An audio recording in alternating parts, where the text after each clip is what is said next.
നമസ്കാരം. ഇറാനിൽ നിന്ന് വളരെ കൗതുകകരമായ വാർത്തകളാണ് പുറത്തു വരുന്നത്. കൗതുകകരമാണ് എന്ന് മാത്രമല്ല, ഒരുപക്ഷെ കേൾക്കുന്നവർക്ക് ഞെട്ടലുളവാക്കുന്നൊരു വാർത്തയാണ്. പ്രത്യേകിച്ച് ഈ ഭൗമരാഷ്ട്രീയ സ്ഥിതിഗതികൾ സ്ഥിരമായി താല്പര്യത്തോടുകൂടി നിരീക്ഷിക്കുന്നവർക്ക് എല്ലാവരിലും ഞെട്ടലുളവാക്കുന്നൊരു വാർത്തയാണ് ഇറാനിൽ നിന്ന് പുറത്തു വരുന്നത്. ആ വാർത്ത ഇറാൻ്റെ മുൻ പ്രസിഡൻറ്റ് മെഹ്മൂദ് അഹമ്മദി നജാദിനെ സംബന്ധിച്ചുള്ളൊരു വാർത്തയാണ്. മെഹ്മൂദ് അഹമ്മദി നജാദ് ആരാണ് എന്ന് ചോദിച്ചാൽ, ഈ വിദ്വാൻ ഒരു ശാസ്ത്രജ്ഞനാണ് എന്നാണ് ഭാവം. അതിലുമുപരി ഇറാൻ്റെ രാഷ്ട്രപതിയായിരുന്നു. ഇറാൻ്റെ രാഷ്ട്രപതിയായിരുന്ന കാലത്ത് ഇസ്രായേലിനെതിരെ ഏറ്റവും അധികം വിഷം തുപ്പിയിട്ടുള്ള ഒരു രാജ്യത്തലവനാണ് ഇദ്ദേഹം. ഇസ്രായേലിൻ്റെ ശത്രുക്കളായി നിരവധി രാജ്യങ്ങളുണ്ടെങ്കിലും ഏതെങ്കിലും ഒരു രാഷ്ട്രത്തലവൻ കൃത്യമായിട്ട് ഇത്രയും ഒരു വെറിയോടെ ഇസ്രായേലിനെതിരെ വിഷം തുപ്പിയിട്ടുണ്ടോ നജാദിന് മുൻപ് എന്ന് ചോദിച്ചാൽ ഇല്ല എന്നാണ് ഉത്തരം. ലോക ഭൂപടത്തിൽ നിന്ന് ഇസ്രായേലിനെ തുടച്ചു നീക്കണം, ഇസ്രായേൽ ലോക ഭൂപടത്തിൽ തുടരുവാൻ അർഹമായൊരു രാജ്യമല്ല, അല്ലെങ്കിൽ അർഹതയുള്ളൊരു രാജ്യമല്ല എന്ന് പരസ്യ പ്രഖ്യാപനം നടത്തി ഇസ്രായേലിനെതിരെ ജിഹാദ് വിളിച്ചിട്ടുള്ള, പൊതുമണ്ഡലത്തിൽ പൊതുവേദിയിൽ വെച്ച് അത്തരത്തിലൊരു പ്രസംഗം നടത്തി പ്രഖ്യാപനം നടത്തിയിട്ടുള്ള വ്യക്തിയാണ് മെഹ്മൂദ് അഹമ്മദി നജാദി. ഇദ്ദേഹത്തെ സംബന്ധിച്ചാണ് ഇപ്പോൾ ഞാൻ ആദ്യമേ പറഞ്ഞ കൗതുകകരമായിട്ടുള്ള ഞെട്ടലുളവാക്കുന്നൊരു വാർത്ത പുറത്തു വരുന്നത്. വാർത്തയുടെ തലക്കെട്ട് എന്ന് വേണമെങ്കിൽ പറയാവുന്നത്, മെഹ്മൂദ് അഹമ്മദി നജാദിനെ ഇസ്രായേലുമായിട്ടുള്ള അടുത്ത ബന്ധത്തിൻ്റെ പേരിൽ ഇസ്ലാമിക് റവല്യൂഷണറി ഗാർഡ് വീട്ടുതടങ്കലിൽ പാർപ്പിച്ചിരിക്കുകയാണ്. ഇസ്രായേലുമായിട്ടുള്ള അടുത്ത ബന്ധത്തിലും അതാണ് ഈ ഞെട്ടലുളവാക്കുന്ന വസ്തുത. ഇത് കേൾക്കുന്ന പലരും അവരുടെ ആദ്യത്തെ പ്രതികരണം ഇതായിരിക്കും എന്നുള്ള കാര്യം ഉറപ്പാണ്, പ്രത്യേകിച്ച് നയതന്ത്ര വിദഗ്ധർ. ഇപ്പോൾ പുറത്തു വരുന്ന വിവരങ്ങൾ വളരെ രസകരവുമാണ്, നേരത്തെ പറഞ്ഞതുപോലെ അവിശ്വസനീയവുമാണ്, ഏറെക്കുറെ അവിശ്വസനീയവുമാണ്. ഇസ്രായേലുമായിട്ടുള്ള അടുത്ത ബന്ധമായിരുന്നെങ്കിൽ പോലും ഇസ്ലാമിക് റവല്യൂഷണറി ഗാർഡ് ഒരുപക്ഷെ ഇയാൾക്ക് മാപ്പ് കൊടുത്തതിന് ഇസ്രായേലിലെ ഏതെങ്കിലും ഒരു നയതന്ത്ര പ്രതിനിധിയുമായിട്ട് അടുത്ത ബന്ധം പുലർത്തി, പോട്ടെ, അത് ലോകമറിയാതെ അവർ കാത്തു സൂക്ഷിച്ചേനെ. പക്ഷേ ഇപ്പോൾ പറയപ്പെടുന്നത് ഈ മെഹ്മൂദ് അഹമ്മദി നജാദ് മൊസാദിൻ്റെ ഏറ്റവും വലിയ അടുപ്പക്കാരനായിരുന്നു. അതിൽ തന്നെ ഹംഗറിയിൽ വെച്ച് മൊസാദ് തലവനുമായി ഇയാൾ 2 വട്ടം കൂടിക്കാഴ്ചകൾ നടത്തിയിട്ടുണ്ട്.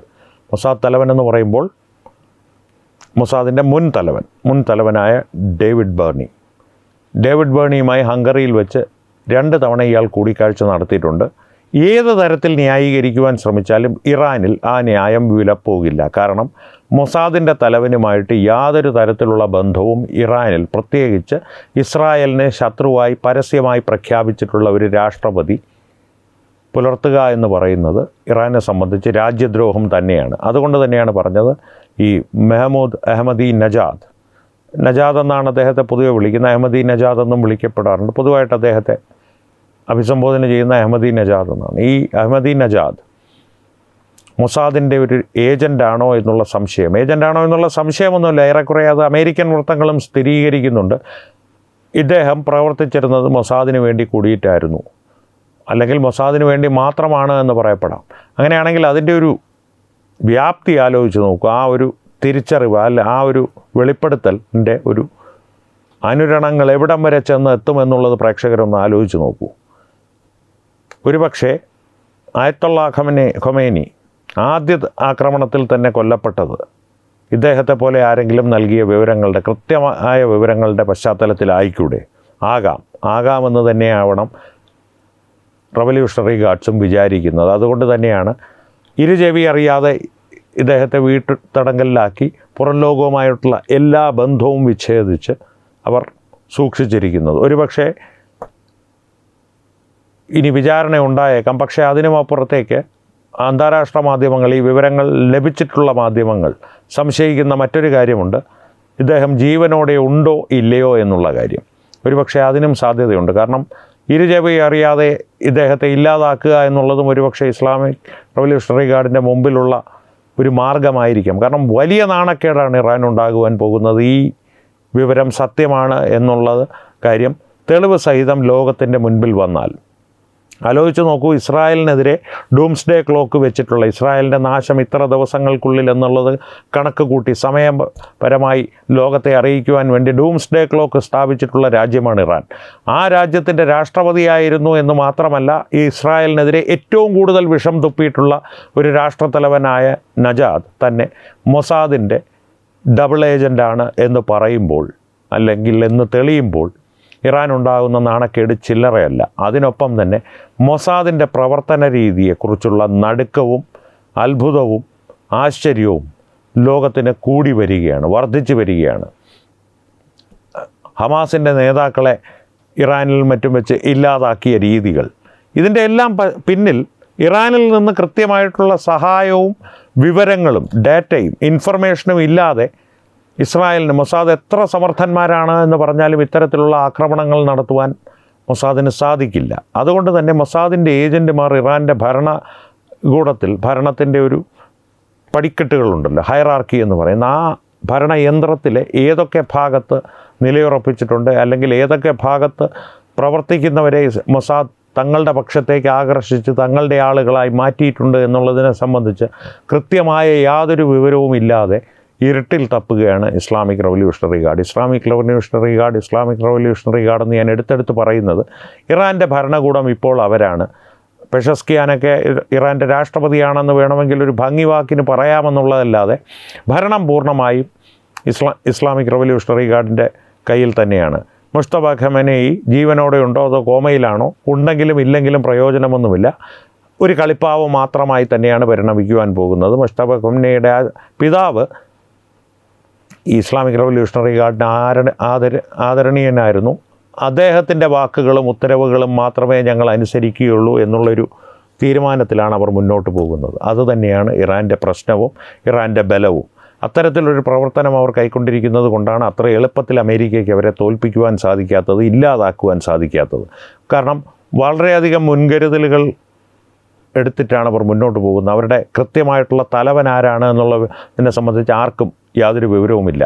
ഓരോ പ്രദേശത്തുള്ള ഇസ്ലാമിക് റവല്യൂഷണറി ഗാർഡിൻ്റെ ഘടകവും സ്വതന്ത്രമായിട്ടാണ്, ഒരു പരിധിവരെ സ്വതന്ത്രമായിട്ടാണ് യുദ്ധ സംബന്ധമായിട്ടുള്ള തീരുമാനങ്ങൾ എടുക്കുന്നത്. ബഹ്റിനിലേക്ക് ആക്രമണം നടത്തുന്ന ഘടകമായിരിക്കില്ല സൗദിയിലേക്കും ജോർദാനിലേക്കും നടത്തുന്നത്. അമേരിക്കയുടെ കപ്പലുകൾക്ക് നേരെ ആക്രമണം നടത്തുന്ന ഘടകമായിരിക്കില്ല ഹോർമൂസ് കടലിടുക്കിൽ കപ്പലുകൾക്ക് നേരെ ആക്രമണം നടത്തുന്നത്. അങ്ങനെ ഒരു വികേന്ദ്രീകൃതമായൊരു സംവിധാനം വളരെ ക്രിയാത്മകമായി, വളരെ കാര്യക്ഷമമായി തന്നെ അവിടെ നടപ്പാക്കുവാൻ ഇസ്ലാമിക് റവല്യൂഷണറി ഗാർഡിന് കഴിഞ്ഞിട്ടുണ്ട് എന്നുള്ളത് സമ്മതിച്ചേ മതിയാകുകയുള്ളൂ.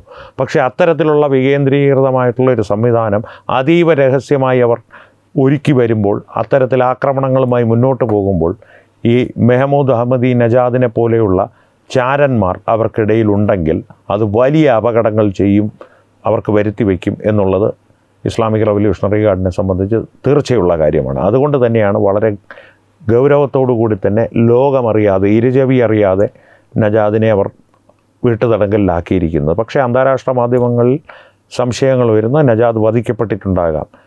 അല്ല, ഇനി നജാദ് വധിക്കപ്പെടാതെ വിചാരണയ്ക്ക് കൊണ്ടുവരപ്പെട്ടാൽ അതും ഇസ്രായേലിനെ സംബന്ധിച്ച് വലിയ പ്രശ്നമുള്ള കാര്യമൊന്നുമല്ല. കാരണം ഇറാൻ അവരുടെ പ്രഖ്യാപിത ശത്രു രാജ്യമാണ്. അവരെ ഇല്ലാതാക്കുമെന്ന് പരസ്യമായി പ്രഖ്യാപിച്ചിട്ടുള്ളൊരു രാജ്യമാണ്. ആ രാജ്യത്ത് ചാരപ്പണിക്ക് അവരാളെ കണ്ടെത്തി എന്നുള്ളത് അവരെ സംബന്ധിച്ച് വലിയ കുറ്റമൊന്നുമായിട്ട് അവർ കണക്കാക്കില്ല. പക്ഷേ ഇറാനെ സംബന്ധിച്ച് ഇതൊരു വലിയ നാണക്കേട് തന്നെയാണ്. പ്രത്യേകിച്ച് നജാദിനെ പോലുള്ള ഒരാൾ ഇസ്രായേലിൻ്റെ ഏജൻ്റാണ്, മൊസാദിൻ്റെ ഏജൻ്റാണ് എന്ന് പറയുന്നത് പോലെ. ദുരന്തർ സിനിമ കണ്ടിട്ടുള്ളവർക്ക് മനസ്സിലാവും, പാകിസ്ഥാനിൻ്റെ ISI ചീഫിനെ ഇത്തരത്തിലൊരു കുരുക്കി മുറുക്കുന്നുണ്ട്, വരിഞ്ഞ് മുറുക്കുന്നുണ്ട് സിനിമയുടെ ക്ലൈമാക്സിലെത്തുമ്പോൾ. ഏതാണ്ട് അതേ അവസ്ഥയിൽ തന്നെയായിരിക്കണം നജാദും. നജാദിനപ്പുറം ഇസ്ലാമിക് റവല്യൂഷണറി ഗാർഡും ഇറാനിലെ തീവ്ര മതചിന്താഗതിക്കാരും മതപണ്ഡിതന്മാരും. കാരണം ഇത്തരത്തിലൊരു ചതി മൊസാദിൻ്റെ ഭാഗത്ത് നിന്ന് പ്രതീക്ഷിച്ച് കാണില്ലവർ. മൊസാദിനെ സംബന്ധിച്ച് പറയുകയാണെങ്കിൽ ഇത് ചതിയൊന്നുമല്ല, ഇതാണ് രാജതന്ത്രം എന്ന് ബാഹുബലി സ്റ്റൈലിലായിരിക്കും അവർ ഡയലോഗ് അടിക്കുന്നത്. അവർ പരസ്യമായി ഡയലോഗ് അടിക്കാറില്ല, എന്നാലും മൈൻഡ് വോയിസ് ആയെങ്കിലും അതായിരിക്കുമെന്ന് ഞാൻ കരുതുന്നു. ഈ വിഷയത്തിൽ പ്രേക്ഷകരുടെ അഭിപ്രായം എന്താണെന്നുള്ളത് തീർച്ചയായും കമൻറ്റുകളിലൂടെ ഞങ്ങളുമായി പങ്കുവയ്ക്കുക. നജാദിൻ്റെ ഇത്തരത്തിലൊരു ഡബിൾ ഏജൻറ്റ് കളി നിങ്ങളെ ഞെട്ടിച്ചോ? എന്താണ് നിങ്ങളുടെ അതിനോടുള്ള പ്രതികരണം? തീർച്ചയായും ഞങ്ങളുമായി ആ പ്രതികരണം പങ്കുവയ്ക്കുക. ഒപ്പം വീഡിയോ ലൈക്ക് ചെയ്യുക, നിങ്ങളുടെ പ്രിയപ്പെട്ടവരുമായി ഷെയർ ചെയ്യുക. ഏറ്റവും പ്രധാനപ്പെട്ട കാര്യം, തത്വമയി ന്യൂസിൻ്റെ യൂട്യൂബ് ചാനൽ നിങ്ങൾ ഇതുവരെ സബ്സ്ക്രൈബ് ചെയ്തിട്ടില്ലെങ്കിൽ സബ്സ്ക്രൈബ് ചെയ്യുക. അപ്പോൾ ഈ വിഷയത്തിലും മറ്റു വിഷയങ്ങളിലും സംവാദങ്ങൾ തുടരട്ടെ. വീണ്ടും കാണാം. നന്ദി, നമസ്കാരം.